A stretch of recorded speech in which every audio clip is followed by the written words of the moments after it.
साथियों, study battle YouTube channel में एक बार आपका फिर से स्वागत है। डीएलएड फोर्थ सेमेस्टर के जो ऑब्जेक्टिव क्वेश्चंस की सीरीज जो चल रही है, जिसमें हमने कई सारे वीडियोस डिस्कस कर चुके हैं अब तक। उसी सीरीज में आज हम जो सामाजिक अध्ययन के जो इम्पोर्टेंट एमसीक्यूज हैं, जो आपके प्रीवियस ईयर में आए हुए हैं, उनको हम डिस्कस करेंगे। ओके, और ये आपका सामाजिक अध्ययन की सीरीज जो है उसका लास्ट वीडियो होगा। इसके बाद हम आपके जो अतिलघुत्तरी या लघुत्तरी टाइप के क्वेश्चन है, जो इंपॉर्टेंट वन लाइनर वाले क्वेश्चन है, उनको हम डिस्कस करेंगे। ओके, पहला क्वेश्चन कह रहा है कि अंडमान निकोबार द्वीप समूह की राजधानी क्या है। देखिए, ये काफी इंपॉर्टेंट क्वेश्चन रहने वाले हैं। ऐसा नहीं कि ये बहुत आसान क्वेश्चन है या बहुत कठिन क्वेश्चन है। आपको अगर आता है, अगर आपने रिवाइज किया हुआ है, अच्छे से पढ़ा हुआ है, तो आपके लिए आसान क्वेश्चन हो जाएंगे। अगर आपने थोड़ा सा कंफ्यूजन रख के पढ़ा हुआ है कि आपने कॉन्सेप्ट नहीं क्लियर किया या हड़बड़ी में पढ़े, तो आप गलत भी कर सकते हो। इसीलिए रिवीजन पॉइंट ऑफ व्यू से आप देखिए, अगर आप सारे क्वेश्चन कर ले रहे हो, वो आपके लिए एक रिवीजन की तरह हो जाएगा कि आपको जब एग्जाम आएगा, एग्जाम के टाइम पे आपको बहुत ज़्यादा प्रेशर नहीं लेना पड़ेगा, बहुत ज़्यादा आपको दिक्कत नहीं होगी, प्रॉब्लम नहीं आएगी रिवाइज करने में। और अगर आपको नहीं जो क्वेश्चन आता है वो आप एक बार देख लीजिए, यहाँ पे देख के अगर आपको लगता है कि देखने के बाद भी नहीं हो रहा है, तो आप उसको नोट डाउन कर लीजिए, लिख के याद कर लीजिए, क्योंकि क्वेश्चन इसी में से घुमा घुमा के आते हैं। बहुत ज़्यादा क्वेश्चन आपके नए बनते नहीं हैं। ओके, कह रहा है कि अंडमान निकोबार द्वीप समूह की राजधानी क्या है। तो ये आपको पता है कि अंडमान निकोबार द्वीप समूह की जो राजधानी है वो आपकी पोर्ट ब्लेयर है।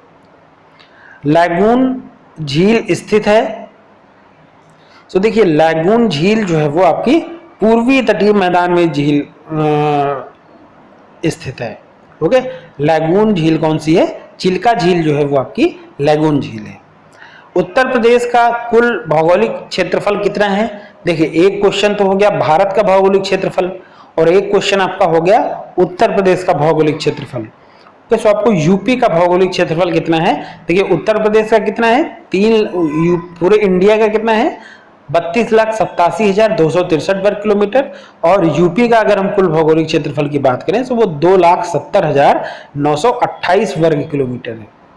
ओके, एक कॉन्सेप्चुअल इसमें है नहीं, कॉन्सेप्ट टाइप से कुछ है नहीं, ये आपको केवल और केवल याद ही करना पड़ेगा। उत्तर प्रदेश के प्राकृतिक भाग कितने हैं? उत्तर प्रदेश के प्राकृतिक भाग 2 हैं। ये हमने पिछले वीडियो में भी एक क्वेश्चन इस तरह से आया था। उत्तर प्रदेश के कौन से 2 प्राकृतिक भाग हैं? एक तो बुंदेलखंड है और एक आपका बघेलखंड है। ओके, जो पूर्वी भाग है उसको हम बुंदेलखंड कहते हैं और जो पश्चिमी भाग है उसको हम बघेलखंड कहते हैं। मैदानी भाग को कितने उपभागों में बांटा गया है? मैदानी भाग है उसको 3 उपभागों में बांटा गया है। ओके, बांगर, खादर और इसको हम डिस्कस करेंगे जब डिटेल में आपको हम बताएंगे। हम इसको तब आपको बताएंगे कि कौन कौन से भाग हैं इसमें। ओके, द्वितीय गोलमेज सम्मेलन की अवधि क्या थी? देखिए, ये इतिहास का क्वेश्चन अब आने लगा कि द्वितीय गोलमेज सम्मेलन की जो तिथि थी वो सितंबर 1931 से दिसंबर 1931 थी। देखिए, पहला गोलमेज सम्मेलन 1930 में हुआ, दूसरा गोलमेज सम्मेलन 1931 में हुआ, और ओके, तीसरा गोलमेज सम्मेलन जो है वो 1932 में हुआ। ओके, ये एक सक्सेसिव ईयर्स में हुए। आपके लिए याद करना आसान है, लेकिन अगर डायरेक्ट ये पूछेगा कि द्वितीय गोलमेज सम्मेलन की अवधि क्या थी, वो आपको मंथ भी इसमें क्लियर होना चाहिए कि सितंबर 1931 से दिसंबर 1931। भारत छोड़ो आंदोलन का प्रस्ताव कब पारित किया गया? भारत छोड़ो आंदोलन का जो प्रस्ताव है वो 14 जुलाई 1942 को पारित हुआ। और भारत छोड़ो आंदोलन हुआ कब? भारत छोड़ो आंदोलन की शुरुआत जो है वो 9 अगस्त 1942 को हुई। ओके, एक होता है कि प्रस्ताव पारित करना, लेकिन वो एक्चुअल में वो घटना हुई कब? वो दोनों में डिफरेंस होता है। अगर आपको भारत छोड़ो आंदोलन कब शुरुआत होगा, शुरुआत जो है उसकी वो 9 अगस्त 1942 को हुई। भारतीय राष्ट्रीय आंदोलन के में गांधी जी क्या थे? देखिए, जो भारतीय राष्ट्रीय कांग्रेस है उसको 3 पार्ट में डिवाइड किया जाता है। एक है उदार दल, मतलब पहला जो पार्ट है उसको उदार दल का नेता का, मतलब जो उदारवादी दल थे। दूसरा जो था वो उग्रवादी दल थे। तीसरा जो था वो गांधी युग था, गांधी जी का पीरियड। ओके, लेकिन ये पूछ रहा है कि भारतीय राष्ट्रीय आंदोलन में गांधी जी थे, मतलब किस दल के नेता थे। तो गांधी जी जो थे वो उदार या नरम दल के नेता थे। ओके, जलियांवाला बाग नरसंहार कब हुआ? तो जलियांवाला बाग नरसंहार 1919 में हुआ। और कभी कभी आपसे डेट भी पूछ ली जाती है, एग्जैक्ट डेट कौन सी थी? तो 13 अप्रैल 1919 को जलियांवाला बाग हत्याकांड हुआ, सॉरी नरसंहार हुआ। भारतीय स्वतंत्रता अधिनियम इंडियन इंडिपेंडेंस एक्ट कब पारित किया गया? सो इंडियन इंडिपेंडेंस एक्ट जो है वो 18 जुलाई 1947 को पारित किया गया। भारतीय स्वतंत्रता अधिनियम कब पारित किया? देखिए फिर वही क्वेश्चन रिपीट हो गया है, ये ऊपर जो क्वेश्चन आया था आपका वही क्वेश्चन है। पंडित जवाहरलाल नेहरू के नेतृत्व में अंतरिम सरकार कब बनी? तो जवाहरलाल नेहरू जी के नेतृत्व में जो लास्ट अंतरिम सरकार जो थी वो 1 सितंबर 1946 को गठित हुई। अब ये इसमें फैक्चुअल क्वेश्चन ही है, ये आपके सन वाले क्वेश्चन है, तो ये आपको याद ही करने पड़ेंगे, इसमें और कोई ऑप्शन नहीं है, इसमें समझाने लायक वैसा कुछ है नहीं। वर्ष 1906 कलकत्ता अधिवेशन का अध्यक्ष किसको बनाया गया था? सो 1906 में जो कलकत्ता में अधिवेशन हुआ उसका अध्यक्ष जो थे वो दादा भाई नौरोजी को बनाया गया था। जल क्या है? जल एक तत्व है, यौगिक है या मिश्रण है या इनमें से कोई नहीं।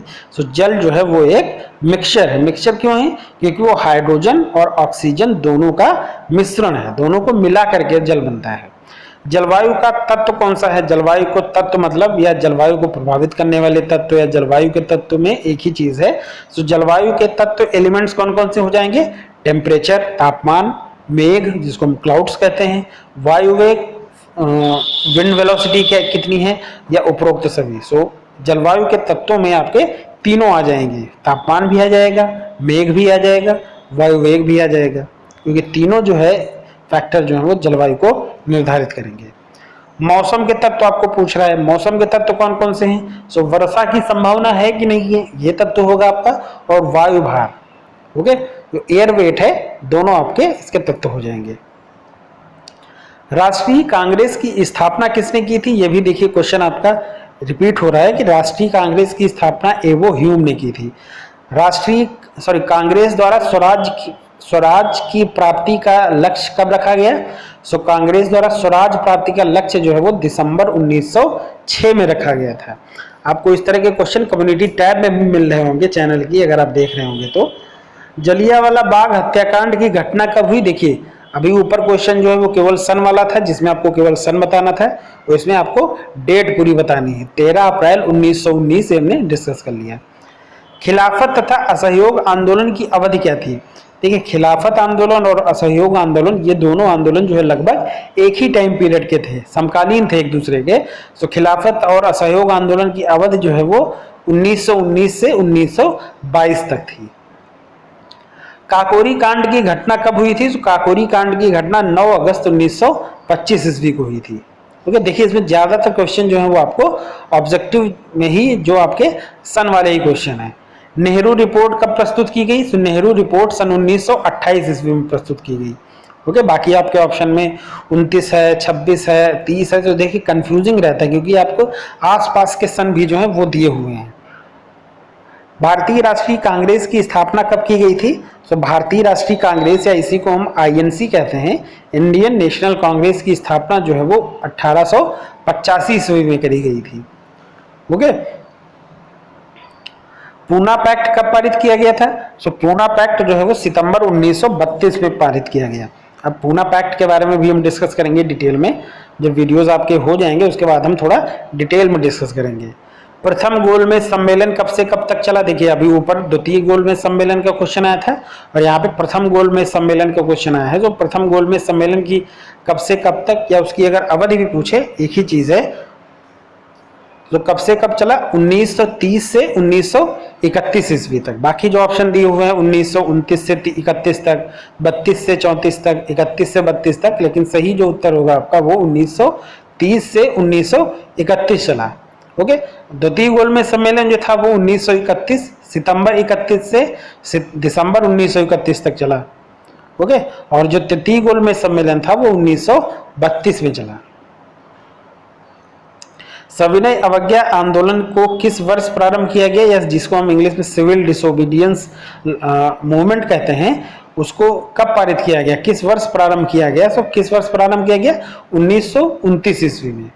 ओके, वर्ष 1929 में। सन 1857 के स्वाधीनता संग्राम के प्रमुख नेता कौन थे? सो 1857 के स्वाधीनता संग्राम के प्रमुख नेता जो थे वो नाना साहब थे। बाकी आपके जवाहरलाल नेहरू, महात्मा गांधी, सरदार वल्लभ भाई पटेल, ये सब लोग नहीं थे इसमें। संपूर्ण देश में क्रांति की शुरुआत के लिए कौन सी तारीख को चुनाव किया गया? देखिए, ये भी आपको कम्युनिटी टैब में क्वेश्चन मिला होगा कि संपूर्ण देश में क्रांति की शुरुआत के लिए जो तिथि निर्धारित की गई थी, वो तिथि निर्धारित करी गई 31 मई 1857। लेकिन लोगों के अंदर इतना विद्रोह और इतना विरोध हो गया था, विरोध व्याप्त हो गया था कि वह जो घटना है वो 10 मई 1857 को ही हो गई। मीन्स इसका जो बिगुल है या जो क्रांति की शुरुआत है वो 1857 10 मई को ही होगी। निम्न में से विद्रोह का प्रमुख केंद्र नहीं था, मतलब जो 1857 का विद्रोह था उसका प्रमुख केंद्र कौन सा नहीं था? तो कानपुर आपका प्रमुख केंद्र था, बरेली था, झांसी था, लेकिन सतारा जो है वो इसका केंद्र नहीं था। सन 1857 ईस्वी के स्वतंत्रता संग्राम का नाम क्या था? तो इसको हम 1857 का प्रथम स्वतंत्रता संग्राम कहते हैं।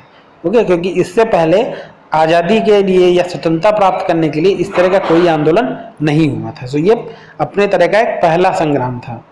महर्षि दयानंद सरस्वती का जन्म स्थान कहाँ है? सो दयानंद सरस्वती का जो जन्म स्थान है वो काठियावाड़ या टंकारा में है। और काठियावाड़ आज के टाइम में कहाँ है? सो काठियावाड़ आपका गुजरात राज्य में है। ओके, प्रार्थना समाज के संस्थापक कौन थे? सो प्रार्थना समाज के संस्थापक जो है वो आत्माराम पांडुरंग थे। ये काफी इंपॉर्टेंट क्वेश्चन है, ये आपके कॉम्पिटिटिव एग्जाम्स में पूछा जाता है। थियोसोफिकल सोसाइटी का मुख्यालय कहाँ है? तो थियोसोफिकल सोसाइटी का मुख्यालय जो है वो अडयार में है।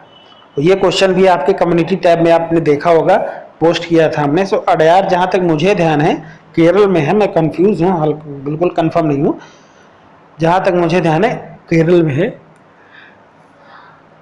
ब्रह्म समाज के संस्थापक कौन थे? तो ब्रह्म समाज के संस्थापक जो है वो आपको पता ही होंगे कि वो राजा राम मोहन राय थे। आर्य समाज की स्थापना किसने की थी? तो आर्य समाज की स्थापना स्वामी दयानंद सरस्वती ने की थी। अंग्रेजी सरकार द्वारा बंगाल विभाजन की घोषणा कब करी गई?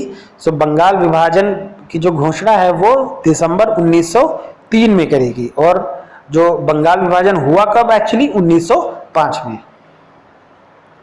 सो ये आपके कुछ और क्वेश्चन हुए ऑब्जेक्टिव जो एमसीक्यूज जो सीरीज है आपकी डीएलएड 4th सेमेस्टर की। ओके, सो ये आपके क्वेश्चन हो गए सामाजिक विषय के भी, सामाजिक विज्ञान के। सो हमने कौन कौन से क्वेश्चन डिस्कस कर लिए हैं विषय के?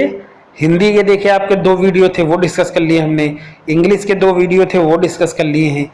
ओके, विज्ञान के जो 3 वीडियो थे वो डिस्कस कर लिए हैं, और आपके लिए जो सामाजिक विषय है इसके भी हमने क्वेश्चंस को डिस्कस कर लिया है। ओके, सो इसी सीरीज में हम कुछ और क्वेश्चन आगे डिस्कस करेंगे। Thank you.